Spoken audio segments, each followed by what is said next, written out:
కాశీ పట్టణానికి వెళ్ళడం, కాశీలో ఉండడం, కాశీలో విశ్వనాథుణ్ణి విశాలాక్షిని దర్శనం చేయడం అంత గొప్పవిగా చెప్పబడతాయి. మనం కోరక్కర్లేదు, కోరకుండానే మన జీవితంలో మనకి కావలసినటువంటి సమస్త సుఖములను కూడా కాశీపట్టణం ఇస్తుంది.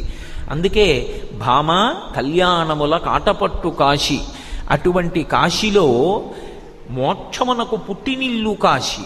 అసలు కాశీపట్టణంలో మోక్షం పుట్టింది. ఆ కాశీ వెళ్ళినటువంటి వాడికి మోక్షం లభించకపోవడం అన్నది ఉండదు. కాశీపట్టణంలో శరీరం విడిచిపెట్టినటువంటి వాడికి పరమశివుడు వచ్చి తారక మంత్రాన్ని ఎలా ఉపదేశం చేస్తాడు, ఎలా మోక్షాన్ని ఇస్తాడు అన్న విషయాన్ని నిన్ననే నేను మీతో మనవి చేసి ఉన్నాను.